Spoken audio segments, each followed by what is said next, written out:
بسم اللہ الرحمن الرحیم۔ مسند احمد کی حدیث ہے۔ اس حدیث کے راوی سیدنا ابو ذر غفاری رضی اللہ تعالی عنہ ہیں۔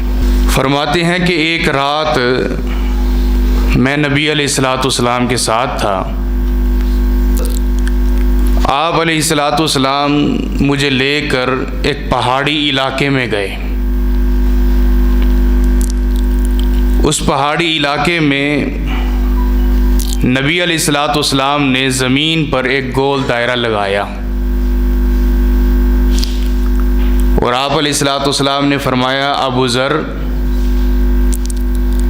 اس گول دائرے سے باہر نہیں نکلنا جب تک میں واپس نہ لوٹوں، جو کچھ ہو جائے آپ نے یہاں سے باہر نہیں نکلنا۔ میں وہیں پر ٹھہر گیا۔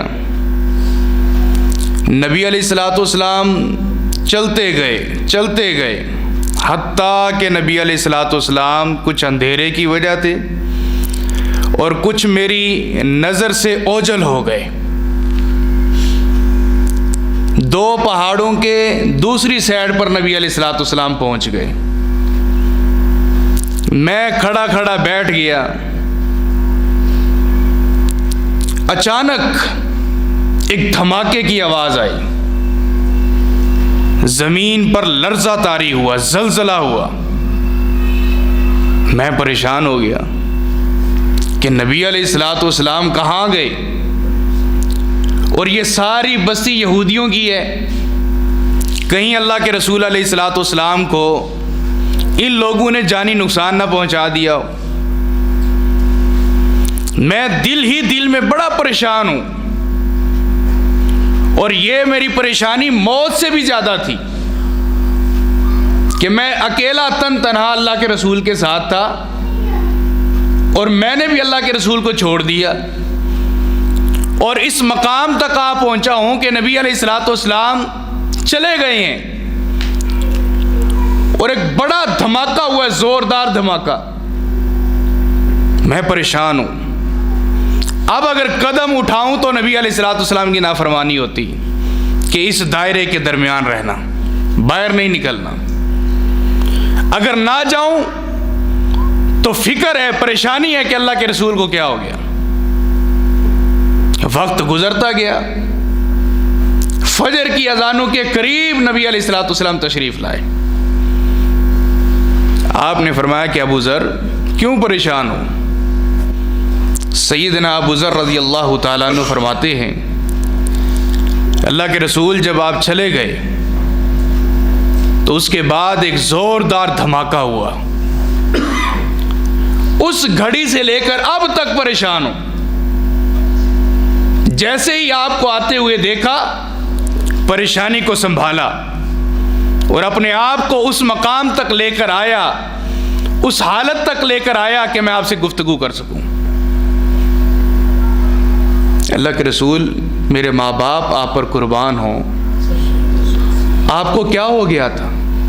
کہیں یہودیوں نے آپ کو تکلیف تو نہیں دی؟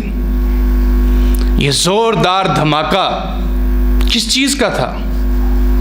نبی علیہ الصلوۃ والسلام نے فرمایا، جو تم نے رات کو اس وقت دھماکہ سنا تھا، یہ کوئی زمین نہیں پھٹی تھی، کوئی زلزلہ نہیں آیا تھا، اللہ کی طرف سے کوئی عذاب نہیں آیا تھا، بلکہ یہ جبرائیل امین اپنی اصلی صورت کے اندر آئے تھے۔ وہ جیسے ہی زمین پر انہوں نے قدم رکھا تو دھماکہ برپا ہوا۔ اللہ کے رسول کیسا پیغام لے کر آئے تھے، مجھے بھی بتائیے۔ نبی علیہ الصلوۃ والسلام نے فرمایا کہ دو باتیں کر کے جبرائیل واپس چلا گیا۔ وہ باتیں کیا ہیں؟ ایک بات، وجبت لہ شفاعت یوم القیامہ من کان لا الہ الا اللہ ومات علیہ، میری سفارش اس کے لیے واجب ہو گئی ہے جو اس حالت کے اندر دنیا سے گیا کہ اس کا عقیدہ تھا لا الہ الا اللہ، اللہ کے علاوہ کوئی معبود برحق نہیں، اور محمد رسول اللہ صلی اللہ علیہ وسلم اللہ کے سچے رسول ہیں، اور اسی حالت پر مر گیا، میری سفارش شفاعت کبریٰ اس کے لیے واجب ہو گئی۔ اور دوسرا مجھے ایک وعید سنا کر گیا ہے کہ جس مسلمان نے کسی مسلمان کا وراثت کا حق کھایا، اللہ فرماتے ہم نے جنت کو اس کے اوپر حرام کر دیا ہے۔ پہلی شفاعت کے حوالے سے آپ نے کئی باتیں سن رکھی، خطبات بھی سن رکھی، واعظین کو بھی سن رکھا ہے، ہر طرح کی گفتگو توحید کے حوالے سے ہوتی رہتی ہے، لیکن میں دوسری طرف جو وعید سنائی گئی ہے کہ نبی علیہ الصلوۃ والسلام نے فرمایا کہ اس کے اوپر جنت حرام کر دی گئی ہے جس نے کسی مسلمان کی وراثت میں سے اس کا حق کھایا۔ اسی بات کو لے کر میں اپنی بات کو انتہا تک پہنچاؤں گا۔ نبی علیہ الصلوۃ والسلام کا فرمان ہے، ابن ماجہ کی روایت ہے، من قطع میراث اخیہ قطع اللہ میراث فی الجنہ، جس بندے نے کسی مسلمان بھائی کی وراثت کو دنیا میں کاٹا، یعنی کہ اگر کسی مسلمان بھائی کی وراثت 5 مرلے تھی، اس میں سے آدھا مرلہ بے شک کاٹ لیا اور اپنے حصے میں داخل کر لیا، ہر مسلمان کی وراثت جنت کے اندر موجود ہے، ہر مسلمان کی، جو فطرت پر پیدا ہوا ہے، فطرت پر مر گیا، اس کی جنت کے اندر اللہ تبارک و تعالیٰ نے کالونی بنائی ہوئی ہے، اس کے مرلے کے حساب سے اللہ تبارک و تعالیٰ نے جنت کا حصہ دینا ہے۔ لیکن نبی علیہ الصلوۃ والسلام فرماتے ہیں جس نے اپنے مسلمان کی وراثت سے حق کھایا، اللہ تبارک و تعالیٰ جنت کی وہ وراثت کا حق کاٹ دیتے ہیں، وہ وراثت کا حق ختم ہو جاتا ہے، جنت میں اس مسلمان کو پھر حق نہیں ملے گا۔ دوسری حدیث یہ ابو داؤد اور سنن نسائی کے اندر موجود ہے، نبی علیہ الصلوۃ والسلام نے فرمایا تعلموا الفرائض، وراثت سیکھا کرو، وعلموها، اور لوگوں کو سکھایا کر۔ کیوں؟ وجہ کیا ہے؟ فإنها نصف العلم، باقی سارے کا سارا علم ایک طرف ہے اور وراثت کا علم ایک طرف ہے، کیونکہ وراثت آدھا علم ہے، آدھا علم ہے وراثت۔ اور نبی علیہ الصلوۃ والسلام نے فرمایا تعلموا الفرائض، مجھ سے وراثت کا علم سیکھ لو، جتنا ہو سکتا ہے سیکھ لو، فإنی مقبوض الآن، میں تو ان قریب اللہ تبارک و تعالیٰ کے قبضہ قدرت میں جانے والا ہوں، جب میں چلا گیا پھر وراثت کے علم کے لیے مسئلے تو آپ کے پاس ہوں گے لیکن حل کرنے والا کوئی نہیں ہوگا۔ اور آج وہی صورتحال ہے کہ وراثت کا علم کوئی ایک بندہ اٹھا کے نکلتا ہے، ایک خطیب، 2 خطیب، 3 خطیب، سکالر، پروفیسر، سب سے پوچھ کے، لیکن تسلی اس کو نہیں ہوتی۔ لوگ کوئی شانوں میں اور کوئی جو ہے نا کسی مسائل میں، کوئی کسی مسائل میں اتنے گرفتار ہو چکے ہیں، اتنے مگن ہو چکے ہیں کہ وراثت کی طرف آنے کی کسی کو توفیق ہی نہیں ہے۔ آپ ایمانداری کے ساتھ بتائیں، اس مسجد کو کتنا عرصہ ہوا ہے بنے ہوئے؟ اس کا تو جواب آنا چاہیے، کوئی سیاسی بات تو ہے نہیں۔ 2 سال ہو گئے ہیں، 2 سال کے اندر آپ جمعہ کی تعداد رکھیں اور بتائیے کہ 2 سال میں وراثت کے عنوان پر کتنے جمعے ہوئے ہیں، اور یہی پرسان حال ہر مسجد کا ہے۔ وراثت کی کتابیں آپ کی لائبریری کے اندر کتنی ہیں؟ آپ نیٹ پر ہر طرح کا عنوان، ٹاپک، موضوع تلاش کرتے ہیں، لیکن آپ نے کبھی وراثت کے اوپر کسی کی گفتگو سنی ہو؟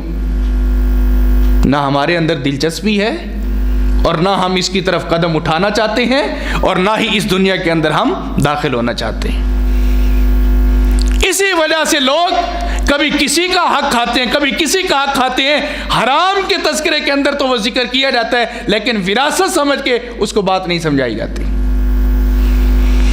جب ہمارے ممبر و محراب ہی سمم بکمن ہو جائیں تو پھر سننے والے اسمن ہوتے ہیں، ابکم ہوتے ہیں، ان سے بھی بڑے ہوتے ہیں، تو پھر دونوں کو سننے والا اور سمجھنے والا کوئی نہیں ہوتا۔ نبی علیہ الصلوۃ والسلام نے ہر ایک صحابی کا نام لے کر نہیں فرمایا کہ اس کو وراثت کا علم آتا ہے، صرف ایک صحابی کا نام لیا، ایک صحابی کا۔ اگر تمہیں کبھی بھی فتنے کے دور کے اندر وراثت کا علم سیکھنا ہو تو حضرت زید بن ثابت رضی اللہ تعالیٰ عنہ کے پاس جانا، کیونکہ یہ علم وراثت کا عالم ہے اور ماہر ہے. اور ان کے بعد درجہ ہے سیدنا شیر خدا علی رضی اللہ تعالیٰ عنہ کا. علی رضی اللہ تعالیٰ عنہ سے لوگ مسئلہ وراثت پوچھتے تھے، ہر ایک صحابی سے نہیں پوچھتے تھے. یہ ایک فن ہے جو اللہ تبارک و تعالیٰ کسی نہ کسی بندے کو عطا کرتا ہے. اور نبی علیہ الصلوۃ والسلام کا فرمان ہے کہ لوگوں سن لو، سنن دارمی کی روایت ہے، فرمایا کہ قیامت اس وقت تک قائم نہیں ہوگی جب تک رب کی زمین پر علم وراثت بیان کرنے والا ایک عالم بھی موجود نہ ہو. جب تک ایک عالم دنیا پر موجود ہے قیامت قائم نہیں ہوگی، علم وراثت وہ پھیلاتا رہے گا. کوفہ کے اندر ایک بہت بڑا طوفان آیا، آندھی طوفان، رات کا سناٹا، اور ایسا طوفان، سرخ آندھی، لوگ گھروں سے باہر نکل آئے. اور حتیٰ کہ ائمہ کرام نے یہ اعلان کر دیا تھا جاءت الساعہ، قیامت آ گئی ہے. ہر چھوٹا بڑا اسی فکر کے اندر تھا کہ قیامت آ گئی ہے، کیونکہ سرخ آندھی قیامت کی علامات کبریٰ میں سے. ہر بندہ اعلان کر رہا تھا. لوگ جمع غفیر لے کر، ہجوم بھیڑ لے کر حضرت عبداللہ بن مسعود رضی اللہ تعالیٰ عنہ کے گھر کے دروازے پر کھڑے ہو گئے. اے عبداللہ ابن مسعود، گھر سے باہر آئیے، کیا آپ کو پتہ نہیں کہ سرخ آندھی آ چکی ہے اور قیامت برپا ہو چکی ہے؟ آپ گھر کے اندر بیٹھے ہوئے. عبداللہ بن مسعود رضی اللہ تعالیٰ عنہ اٹھے، اپنے گھر کی کھڑکی کو کھولا اور کہا کہ جاؤ آرام سے جا کے اپنے گھروں میں سو جاؤ، ابھی قیامت نہیں آئی، ابھی قیامت نہیں آئی. کھڑکی بند کی اور آ کر سو گئے. لوگ سارے کے سارے گھروں میں پلٹ گئے اور آرام کی نیند سو رہے ہیں. صبح جب لوگ آئے کہنے لگے اے عبداللہ، آپ نے بڑے وثوق اور بڑے یقین کے ساتھ یہ بات کہی تھی، آپ نے کس حدیث کو مد نظر رکھا تھا کہ آپ نے کہا کہ جاؤ جا کے سو جاؤ؟ فرماتے ہیں کہ مجھے اللہ کے رسول علیہ الصلوۃ والسلام کی یہ حدیث یاد ہے کہ اللہ کے رسول علیہ الصلوۃ والسلام نے فرمایا قیامت اس وقت قائم نہیں ہوگی جب تک رب کی زمین پر وراثت کا علم سکھانے والے علماء دین باقی. اور میں گواہی دیتا ہوں کہ میں نے اللہ کے رسول سے وراثت کا علم سیکھا ہے، اور کوفہ میں مجھ سے بڑا کوئی وراثت کا علم سکھانے والا تم میں موجود نہیں ہے. اس یقین کے ساتھ کہا تھا کہ قیامت قائم نہیں ہو سکتی.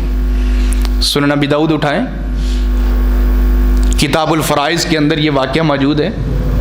نبی علیہ الصلوۃ والسلام کے پاس ایک بندہ آیا. اس بندے کا نام ہے غیلان بن سلمہ رضی اللہ تعالیٰ عنہ. غیلان بن سلمہ اللہ کے رسول علیہ الصلوۃ والسلام کے پاس تشریف لائے. عرض کرتے ہیں مسلمان ہونا چاہتا ہوں، کلمہ پڑھائیے. نبی علیہ الصلوۃ والسلام نے کلمہ پڑھایا، مسلمان کر دیا. عرض کرتے ہیں اللہ کے رسول صلی اللہ علیہ وآلہ وسلم، میں ایک مسئلہ پوچھنا چاہتا ہوں. مسئلہ یہ ہے کہ میرے نکاح کے اندر اس وقت 10 عورتیں ہیں. اسلام تو ابھی قبول کیا ہے نا، 10 عورتیں ہیں میرے نکاح کے اندر، کیا کروں؟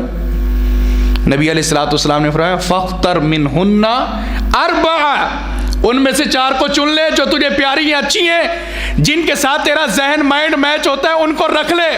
وَطَلِّقُهُنَّ مَا بَقِيَهُنَّ، اور جو ان سے باقی رہتی ہیں ان سب کو طلاق دیتے ہیں. یعنی کہ 6 کو طلاق دیتے اور 4 کو اپنے پاس رکھ لیں. نبی علیہ السلام نے یہ جب فرمایا تو اس نے جا کے اپنی بیویوں کو طلاق دے دی. طلاق دے کر گھر کی طرف روانہ کر دیا اور کہا کہ میں مسلمان ہو چکا ہوں، اور ایک مسلمان مرد کے نکاح کے اندر صرف 4 عورتیں آ سکتی ہیں، باقی سارے کی ساری گھر چلی جاؤ.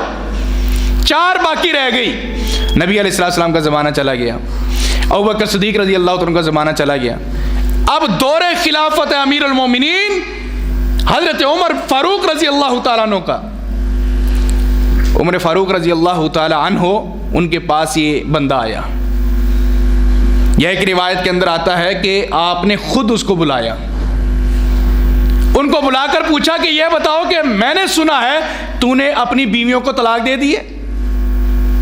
کہا جی ہاں، میں نے اپنی 4 بیویوں کو جو میرے نکاح کے اندر تھی میں نے ان کو طلاق دے دی. غیلان میں نے یہ بھی سنا ہے کہ تو نے اس وجہ سے طلاق دی ہے کہ تو بیماری کے اندر مبتلا ہے اور تجھے یوں لگتا ہے کہ مجھے موت آ جائے گی، میں مر جاؤں گا، اور طلاق اس وجہ سے دی ہے کہ وہ 4 بیویاں میری غیر برادری کی ہیں، آؤٹ آف کاسٹ ہیں، وہ 4 بیویاں اس وجہ سے میں نے طلاق دے کر گھر بھیج دی کہ اگر میں مر گیا تو میری ساری کی ساری وراثت یہ لے جائیں گی اور میرا مال، میری دولت، میری جائیداد، میرا سب کچھ دوسری برادری کے اندر چلا جائے گا جو مجھے پسند نہیں ہے، اس وجہ سے میں نے طلاق دے دی، اس وجہ سے میں نے طلاق دے دی ہے۔ حضرت امیر المومنین عمر فاروق رضی اللہ تعالیٰ عنہ کہتے ہیں جا کے رجوع کر لے، ابھی ایک طلاق دی ہے نا، جا کے رجوع کر لے، پیار محبت کے ساتھ سمجھا رہے ہیں جا کے رجوع کر لے۔ وہ کہتا ہے نہیں، میں نے اب رجوع نہیں کرنا، میں نے عدت کے بعد اور طلاق دے دینی۔ امیر المومنین عمر رضی اللہ تعالیٰ عنہ ابھی پیار کی بولیاں بول رہے تھے، اچانک جذبات کے اندر آئے، کہا کہ جا کے رجوع کر لے، اگر تو نے رجوع نہ کیا اور تیرے مرنے کے بعد اگر یہ تیری وراثت کی حقدار نہ ٹھہری تو غیلان یاد رکھ، رجمتک کما رجم ابو رغال، میں تجھے ایسے رجم کروں گا جس طرح لوگوں نے ابو رغال کی قبر کو رجم کیا تھا۔ یہ بات تو کان کھول کے سن لے۔ اب میں تھوڑی سی مختصر سا ابو رغال کے بارے میں بتاؤں تاکہ بات سمجھ آ جائے۔ یہ ابو رغال کون ہے؟ تحفۃ الاحوذی، شرح جامع ترمذی، عون المعبود، شرح ابی داؤد، ان دونوں کتابوں کو آپ پڑھ کر دیکھیں۔ ابو رغال بندہ، کچھ محدثین نے لکھا ہے کہ یہ وہ بدبخت بندہ ہے جب اللہ تبارک و تعالیٰ نے قوم عاد سمود کے اوپر عذاب نازل کیا تھا تو یہ بندہ اس بستی سے نکل کر بیت اللہ کی طرف آ گیا تھا، یا کہ قوم عاد کے عذاب سے بچ گیا تھا جو آ کر مکہ میں رہ رہا تھا۔ اور کچھ لوگوں نے لکھا یہ وہ بدبخت تھا جب ابرا اپنا ہاتھیوں کا لشکر لے کر آیا تھا تو اس بندے نے نشاندہی کی تھی یہی راستہ جاتا ہے بیت اللہ کو۔ بہرحال یہ ابو رغال بندہ بنو تمیم جب مکہ کو چھوڑ کے گئے تھے تو اپنے سارے خزانے، اپنے جواہرات، سونا چاندی، سب کچھ پہاڑیوں کے اندر، وادیوں کے اندر، ان کے اندر رکھ کے باہر سے پتھر رکھ کے چلے گئے تھے کہ کبھی واپس آنا ہوا تو یہاں سے اٹھا لیں گے، تو اگر کوئی ہمارے خاندان سے آ رہا ہوگا تو اس کو نشانی دے دیں گے۔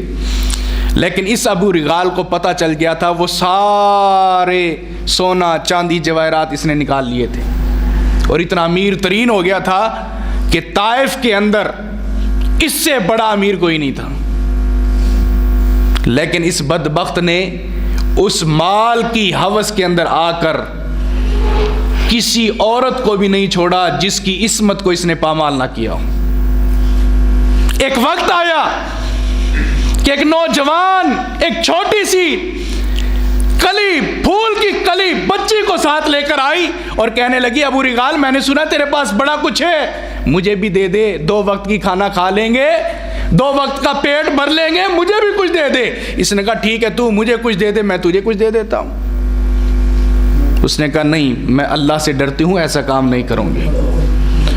اس نے آخر کار اس کو مجبور کیا اور اس کا بچہ رو پڑا۔ جب بچہ رویا تو اس بدبخت ابو رغال نے اس بچے کو اٹھایا اور گرم پہاڑی کے اوپر رکھ دیا، اس کے کپڑے بھی وہاں سے اتار لیے، اور تپش سورج کتنی زیادہ تھی کہ وہ پہاڑ تپ رہا تھا، اور اس کے اوپر جب اس نے رکھا تو اس بیچارے کی چمڑی جل گئی، وہ چھوٹا سا بچہ، اس کی چمڑی جل گئی اور وہ اللہ کو وہیں پر پیارا ہو گیا۔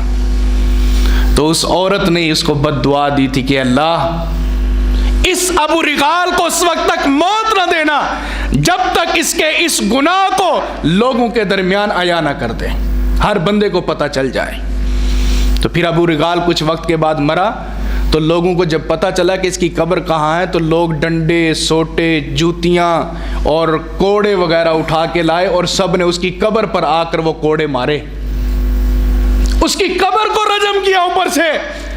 اب آئیے اس بات کی طرف جو امیر المومنین نے کہی، رجمتو کا کما رجم ابو رغال، کہ میں تجھے ویسے رجم کروں گا جس طرح کہ ابو رغال کی قبر کو لوگوں نے رجم کیا تھا۔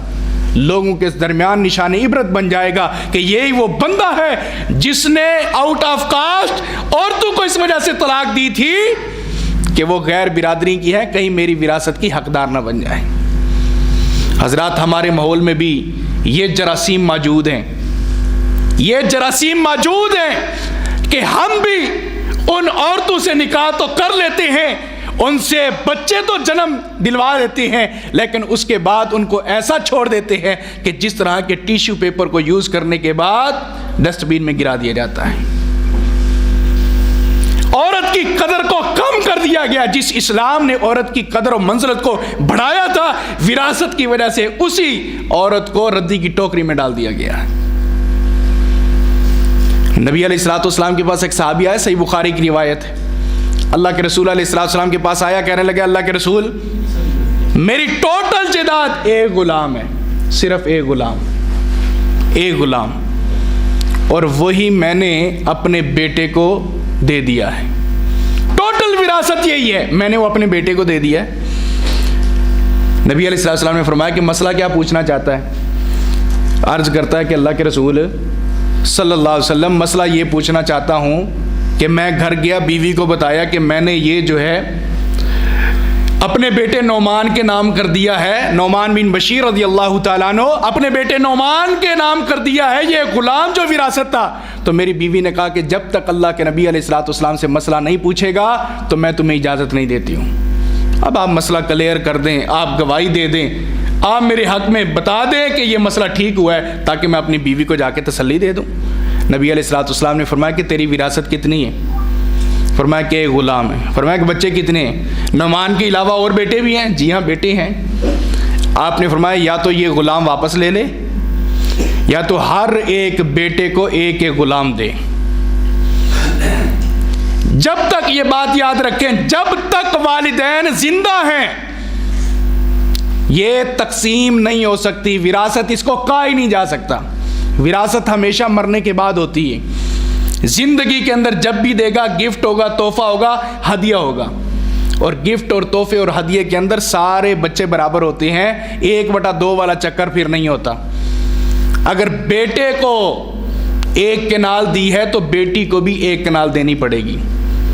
یہ مرنے کے بعد کا سلسلہ ہے کہ آدھی اس کے پاس جائے گی تو پوری اس کے پاس جائے گی، یہ مرنے کے بعد کا سلسلہ ہے جس کو وراثت کہتے ہیں۔ اگر زندگی کے اندر دے گا تو سب کو برابر دے گا۔ تو نبی علیہ الصلوۃ والسلام نے فرمایا کہ یا تو اس سے غلام واپس لے لے یا تو سب بچوں کو ایک ایک غلام دے دے۔ اگر ایسا نہیں کرتا تو اٹھ کے چلا جا، میں کسی ظالم کا گواہ نہیں بنتا۔ اللہ کے رسول علیہ السلام نے ایسے بندے کو ظالم کہا ہے، اور دوسری روایت کے اندر آپ علیہ السلام نے فرمایا کہ اٹھ کے چلا جا، میں کسی جھوٹے بندے کا گواہ نہیں بنتا۔ یہ تو نے جھوٹ کام کیا، جھوٹا کام کیا ہے، مجھے گواہ بنانا چاہتا ہے اس ظلم کے اوپر، میں تیرے اس ظلم کے اوپر گواہی نہیں دیتا، تیرے جھوٹ پر میں گواہی نہیں دیتا۔ یہی حدیث وقت کے محدث امام مسلم رحمہ اللہ کے استاد عبداللہ بن مبارک رحمہ اللہ پڑھ رہے ہیں، اپنے استاد کے پاس پڑھ رہے ہیں یہی حدیث۔ اس حدیث پر جب پہنچے کہ سب کو وراثت برابر دینی چاہیے، انہوں نے حدیث کے ورقوں کو بند کیا اور وہاں سے اٹھے، استاد جی مجھے چھٹی چاہیے۔ بیٹا کیا ہوا ہے؟ عبداللہ ابھی تو آئے ہو، کیا ہوا ہے؟ کہ گھر جانا چاہتا ہوں، ایک بہت بڑا مسئلہ حل کرنا چاہتا ہوں۔ کون سا مسئلہ؟ واپس آ کر بتاؤں گا۔ اب اسی حدیث کو پڑھا اور یہی ورقہ لے کر واپس گھر پہنچے، اپنی 6 بہنوں کو بلایا۔ ان کے والد کا نام ہے مبارک رحمہ اللہ۔ مبارک بھی وقت کا بڑا ولی تھا، اور عبداللہ بن مبارک رحمہ اللہ بھی وقت کے بہت بڑے ولی ہیں اور محدث ہیں، امام مسلم کے استاد ہیں۔ ان کے پاس بھی بڑا نالج اور علم تھا۔ گھر آئے، 6 بہنوں کو بلایا، کہنے لگے کہ ابا نے جو کچھ ہو سکا اس نے کیا، ابا فوت ہو گئی ہیں، ابا نے ساری وراثت اکلوتے بیٹے عبداللہ کو دی ہے، 6 بہنوں کو کچھ نہیں دیا، اور میں اپنے ابا کی قبر کو ٹھنڈا کرنا چاہتا ہوں، مجھ سے یہ جو باغ ہیں ان میں سے اپنا اپنا حصہ لے لو۔ بہنوں نے کہا کہ نہیں ہم لیتی. کہا کہ نہیں، ابا نے جو کچھ کیا سو کیا، اب میں وہ دوبارہ غلطی نہیں کرنا چاہتا، مجھ سے اپنا حصہ لے لو. سب کو حصہ دیا، روانہ ہو گئے دوبارہ پڑھنے کے لیے. پھر ایک وقت گزرا، ان کی شادی ہوئی. شادی ہونے کے بعد اللہ نے ان کو بھی ایک بیٹا عطا فرمایا. جب یہ بیٹا ہوا تو ادھر سے ایک بہن کے گھر بیٹی جوان ہوئی، دونوں کی آپس میں شادی ہو گئی. تو وہ یہ 6 بہنیں اکٹھی ہو کر وہ سارا جو وراثت ابا کی طرف سے ملی تھی، عبداللہ نے جو دی تھی، ساری کی ساری وہ وراثت باغ جو ہے اپنے بیٹی اور اپنے اس بیٹے کو گفٹ اور تحفہ دے دیے. آپ اللہ کے لیے نکلے اور اللہ کے لیے کام کرنے کی کوشش کریں. اللہ تبارک و تعالیٰ دین کی وجہ سے، دین پر عمل کرنے کی وجہ سے اور سچائی کا ساتھ دینے کی وجہ سے اللہ تبارک و تعالیٰ دنیا کو روند کے آپ کے قدموں میں لا کے رکھ دے گا. ایک حدیث پر انہوں نے عمل کیا، باغ دے کر آئے تو باغ واپس اللہ تعالیٰ نے ان کے پاس ہی لوٹا دیے. کسی کے ساتھ ظلم بھی نہیں ہوا، زیادتی بھی نہیں ہوئی، اور اللہ تبارک و تعالیٰ نے گھر پہنچا دیے. ہمارے ہاں کیا ہوتا ہے؟ ایک وراثت کے مسئلے کے اوپر ماں کا قتل کیا جاتا ہے، باپ کو قتل کر دیا جاتا ہے. باپ کو کہتا ہے انگوٹھا لگاتا ہے ٹھیک، ورنہ یہ ہے ریفل، گولیاں ساری کی ساری تیرے سینے میں اتار دوں گا. وہ باپ بیچارہ مرتا کیا نہ کرتا، وہ پھر انگوٹھے لگاتا ہے. ظلم اور زیادتی ہوتی ہے، بچوں کے ساتھ ہوتی ہے، اور جس بیٹے کے پاس حسب و نسب اور جس کے پاس مال دولت زیادہ ہے وہی سب کچھ کھا جاتا ہے، باقی بیچارے کچھ بھی نہیں کر پاتے. اور ہمارے ہاں یہ بھی ہوتا ہے کہ یہ وراثت جو ہے بہنوں کو کیوں نہیں دی؟ اس وجہ سے نہیں دی ہے کہ بہنوں کو جہیز دیا تھا، بہنوں کو جہیز دیا تھا، اس وجہ سے وراثت ہم نہیں دیتے. اور وراثت کیوں نہیں دی ہے؟ ہماری فیملی میں یہ رواج ہی نہیں ہے مولوی صاحب. ہمارے خاندان والے لوگ اس چیز کو ایکسپیکٹ ہی نہیں کرتے. وہ کہتے ہیں کہ یہ عیب ہے کہ ایک لڑکے کو تم نے وراثت دی ہے. اچھا آپ وراثت کیوں نہیں دیتے؟ بہنیں خود لیتی ہی نہیں، بہنوں نے معاف کیا ہے، بہنیں خود چھوڑ کے چلی گئی ہیں. اور آج تک آپ نے یہ بات سنی ہے کہ کسی بھائی نے بہن کے لیے چھوڑا ہو، بہن کے لیے معاف کیا ہو؟ باجی آپ لے لیں میں نہیں لیتا، یہ دکان ابا کی طرف سے مجھے آئی تھی آپ رکھ لیں میں نہیں رکھتا. اور ایسا بندہ کوئی بھی نہیں ہے. ایک اور روایت سنیے، رونگٹے کھڑے ہو جائیں آپ کے. نبی علیہ الصلوۃ والسلام جنت البقیع سے آ رہے ہیں، 2 بندے آئے اللہ کے رسول علیہ السلام کے پاس، ان کے سانس چڑھے ہوئے تھے. نبی علیہ الصلوۃ والسلام نے پوچھا خیر ہے کیا ہوا ہے؟ فرمایا اللہ کے رسول علیہ الصلوۃ والسلام جن کا جنازہ ابھی آپ نے پڑھایا نا مسجد نبی کے اندر، اور اس کو ابھی ابھی جنت البقیع میں آپ دفنا کے آ رہے ہیں، یہ ہمارا بھائی تھا، یہ مرنے والا ہمارا بھائی تھا. اچھا کیسے آنا ہوا؟ سانس کیوں پھولی ہوئی ہے؟ اللہ کے رسول علیہ الصلوۃ والسلام اس سے غلطی ہو گئی ہے، اس سے بہت بڑی غلطی ہو گئی ہے. کیا غلطی ہوئی؟ اس کے پاس 8 غلام تھے، 8 غلام، اور اس بندے نے جاتے ہوئے سب غلاموں کو آزاد کر دیا، کوئی غلام اپنی وراثت میں نہیں رکھا، سارے کے سارے غلام آزاد کر دیے. اچھا کوئی غلام باقی نہیں رکھا؟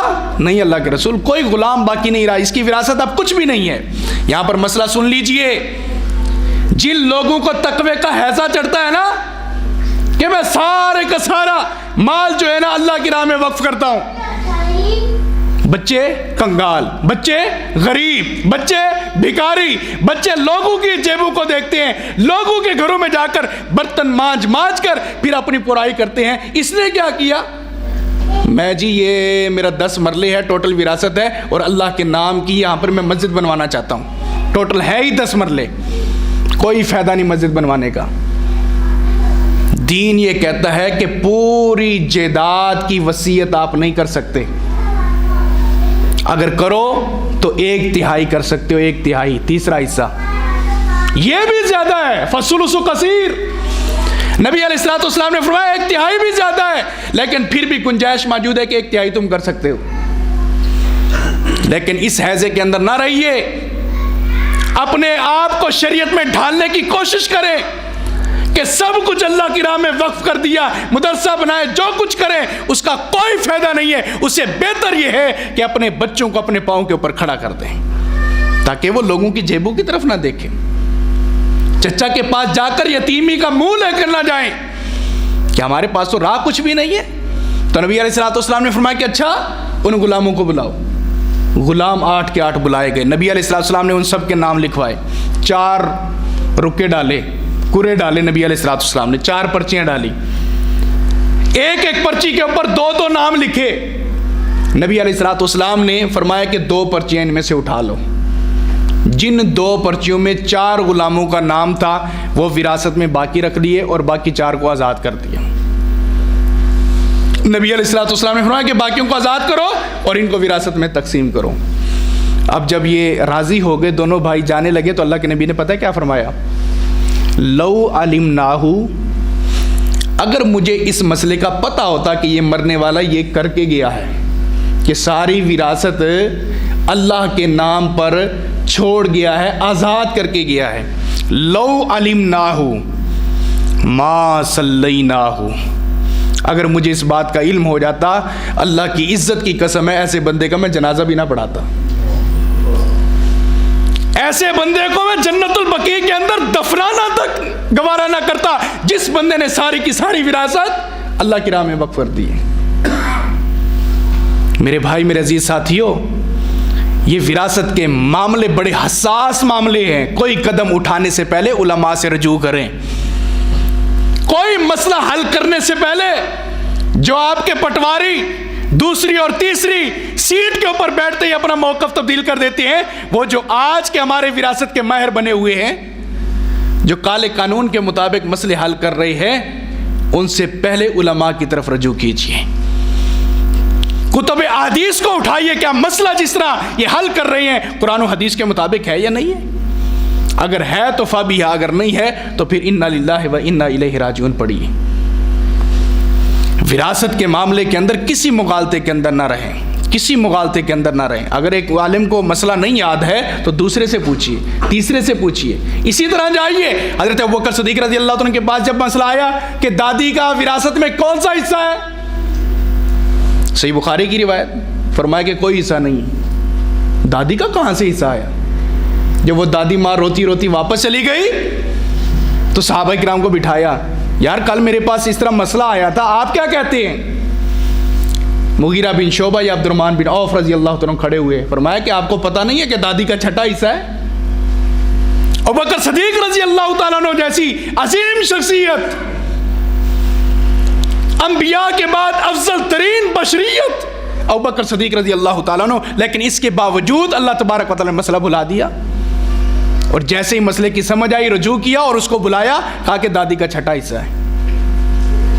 اس معاملے کے اندر حساسیت کا شکار رہیے.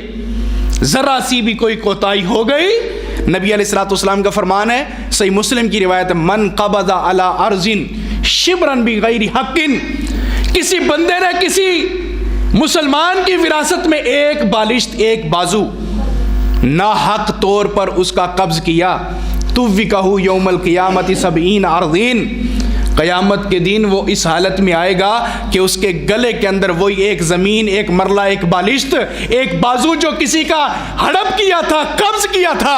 اللہ کے رسول فرماتے ہیں کہ وہی زمین 7 زمینوں کا توق بنا کے جہنم کی زمین اور جہنم کا توق اس کے گلے کے اندر ڈال دیا جائے گا, اور اس کی یہ سزا ہوگی. قیامت کے دن تعارف کرایا جائے گا, یہ وہ بدبخت ہے جو کسی کا حصہ دنیا میں کھا کے آیا تھا.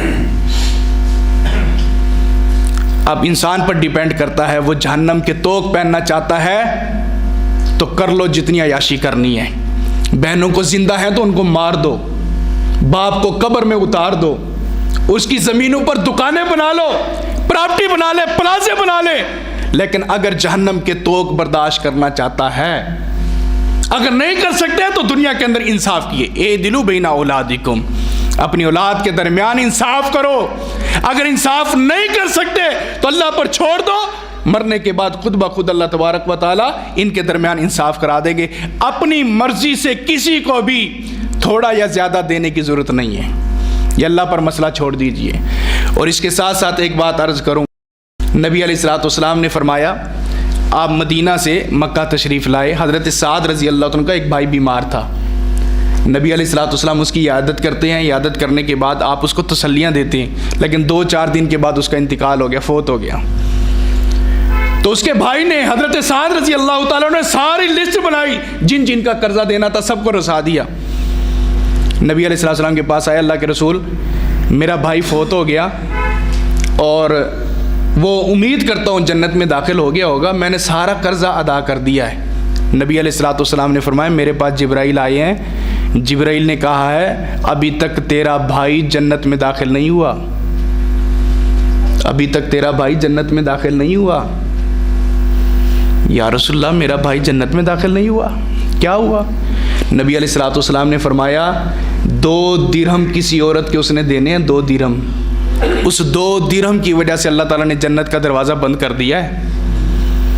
جب تک وہ قرضہ تیرے ورثاء ادا نہیں کریں گے تو اللہ تعالیٰ فرماتے ہیں تجھے جنت میں داخل نہیں کروں گا۔ کون ہے یہ؟ جس کی بیمار پرسی 2 دن پہلے اللہ کے رسول نے کی، جس کے لیے صحت یابی کی دعائیں اللہ کے رسول نے کی، جو مکہ کے اندر رہنے والا ہے، مکہ کے پانی پینے والا ہے، مکہ کے اندر کھجوریں کھانے والا ہے، اس صحابی کے بارے میں اللہ کے نبی علیہ السلام فرما رہے ہیں جنت سے اللہ تبارک و تعالیٰ نے جنت کے دروازے بند کر کے روک دیا ہے اس وجہ سے کہ 2 درہم کسی کے دینے ہیں۔ اور یہاں کیا حال ہے؟ یہاں کیا حال ہے؟ لوگوں کے مال کھا کر اسی سال عمرہ پر چلے گیا، لوگوں کو دھوکے کے ساتھ فراڈ کے ساتھ پیسہ جیب کے اندر ڈال کر حج کرنے کے لیے چلا گیا اور لوگوں کی ساری جائیدادیں کھا گیا۔ بہن کو حصہ اس نے نہیں دیا، بیٹی کو حصہ اس نے نہیں دیا، ماں کو حصہ اس نے نہیں دیا، سب پر فرعون بن کر نمرود بن کر بیٹھ گیا ہے، کسی کو حصہ نہیں دیا اور درخواست کیا کرتا ہے مدینے میں مجھے موت آ جائے، غلاف کعبہ کو پکڑوں تو اللہ تبارک و تعالیٰ میری روح کو نکال لے، زمزم پیتے ہوئے میری روح کو نکال لیا جائے۔ ایسی بدبخت روح نہ مکہ میں مرنے کے قابل ہوتی ہے، نہ مدینہ منورہ کے اندر مرنے کے قابل ہوتی ہے، اور ایسی گندی روحیں جنت البقیع کا حصہ نہیں بنتی۔ اگر مر بھی جائیں وہاں مدینہ منورہ کے اندر تب بھی اللہ کا آرڈر نہیں ہے کہ ایسی بدبخت روح، گندا جسم جو لوگوں کے ساتھ فراڈ کر کے آیا، لوگوں کی وراثت کھا کے آیا، چوری ڈکیٹی کا مال لے کر آیا، اور اس کو جنت البقیع میں کبھی بھی اللہ تبارک و تعالیٰ دفن نہیں ہونے دیتے۔ اس کی ڈیڈ باڈی ہوتی وہاں ہے لیکن پہنچتی پاکستان کی سرزمین میں ہے۔ یہ اللہ تعالیٰ ہی پھر وسائل بناتا ہے کہ اس نے واپس کیسے لوٹنا ہے۔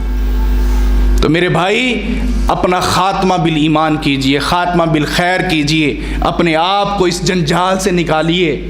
یہ وراثت کا علم جو ہے بڑا حساس علم ہے، بار بار سن کر پھر انسان کو سمجھ آتی ہے کہ اس میں میں نے کوتاہی کی ہے، اس سے مجھے کمی رہ گئی ہے، اب مزید انشاءاللہ میں کرنے کی کوشش نہیں کروں گا۔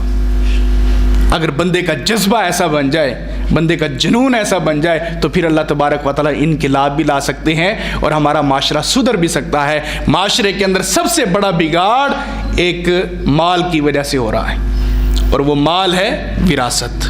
وراثت کی وجہ سے ہی یہ سارے رشتے ٹوٹے ہوئے ہیں، رشتے توڑنے کی کوششیں کی جا رہی ہیں، طلاقیں ہو رہی ہیں، ڈیورس ہو رہی ہے، اور یہاں پر معاملے بگڑتے جا رہے ہیں۔ صرف مسئلہ ایک ہی ہے، وراثت کا، وراثت کا۔ مجمع الزوائد کی روایت ہے، اللہ کے رسول علیہ السلام فرماتے ہیں، آخری حدیث بیان کر کے بات ختم کر رہا ہوں، نبی علیہ السلام نے فرمایا کہ جس کسی بندے نے اپنی بیوی کا حقمار تعین کیا، شادی ہو رہی تھی، حجاب قبول ہو رہا تھا، رخصتی ہونے والی تھی، اس سے پہلے اس نے 5000 پہ کہا کہ میں اپنی بیوی کو حقمار دوں گا، لیکن پھر بعد میں اس کا ذہن تبدیل ہو گیا، یار گھر کی بات ہے نا، اس کو دیے یا اپنے پاس رکھے گھر کی بات ہے، ٹال مٹول کرتا رہا، اس نے مانگے تو اس نے پھر کہہ دیا تیرا میرا فرق تھوڑی ہے، ٹال مٹول کرتا رہا۔ نبی علیہ السلام فرماتے ہیں جب یہ مرے گا لقی اللہ فہو زان، اللہ سے اس حالت میں مرے گا کہ اس نے اپنی بیوی کے ساتھ بھی زنا کیا ہوگا، اس حالت میں اللہ سے ملے گا ٹال مٹول کرنے والا۔ ایک ہے کہ دینے کا جذبہ ہے لیکن ذہن سے بات اتر گئی ہے، کچھ دنوں بعد دے دیا ہے، دیا تو ہے۔ ایک ہے کہ غربت اتنی زیادہ ہے، لکھوا تو دیا لیکن دینے کی نیت ہے لیکن موت آ گئی ہے، یہ بری و ذمہ ہے۔ لیکن یہ اس بندے کی بات کر رہا ہوں جو ٹال مٹول کر کے اپنی بیوی کا بھی حق کھانے کی کوشش کرتا ہے۔ نبی علیہ السلام نے فرمایا کہ ایسا بندہ اللہ سے جب ملے گا اس حالت میں ملے گا کہ اپنی بیوی سے بھی زنا کیا ہوگا اس نے۔ میں نے یہ حدیث کوٹ مٹھن کے اندر ممبر رسول پر بیان کی. ایک بندہ میرے پاس آیا جمعہ کے بعد, کہنے لگا آج پہلی دفعہ یہ حدیث سنی ہے اور میری شادی کو 17 سال ہو گئے, میں نے بیوی کو حق مار نہیں دیا. اور اس وقت جو ہے نا بالکل سستا دور تھا, میں نے ابھی تک حق مار نہیں دیا. آپ میں سے بھی کوئی لوگ ایسے ہوں گے جنہوں نے ابھی تک ٹال مٹول کر کے بیویوں کو حق مار نہیں دیے ہوں گے. اور میرے بھائی, اپنے حلال رشتے کو حرام کرنے کی کوشش نہ کر, یہ بھی قرضہ ہے, یہ بھی قرضہ ہے. اگر بیوی کو لکھوایا ہے کہ اتنا کچھ دوں گا لیکن دیا نہیں, یہ بھی قرضہ ہے. یا تو اگر آپ بری و ذمہ ہو جائیں کہ میں نہیں دے سکتا اتنا, جتنا میں دے سکتا ہوں وہ حاضر ہے, نہیں دے سکتا تو میرے پاس نہیں ہے. تو اگر دے سکتے ہیں تو لکھوائیے, جی بھر کے لکھوائیے اور خزانے دے دیجئے. اگر نہیں دے سکتے تو اپنے آپ کو اللہ کی عدالت کے اندر مجرم نہ ٹھہرائیے. اللہ تبارک و تعالی ہم سب کو اپنے معاشرے کی اصلاح کرنے کی توفیق عطا فرمائے. ہم نے جو کچھ بیان کیا, سنایا, جو قرآن و حدیث میں ہے وہ رحمان کی توفیق سے ہے. جو شیطان کا وسوسہ ہے اللہ تعالیٰ معاف فرمائے اور ہم سب کی اصلاح فرمائے. اللہ تبارک و تعالیٰ چھوٹے بڑوں کو بھی ہم سب کو ہدایت عطا فرمائے, بیماروں کو صحت والی زندگی عطا فرمائے. وآخر دعوانا الحمدللہ رب العالمین.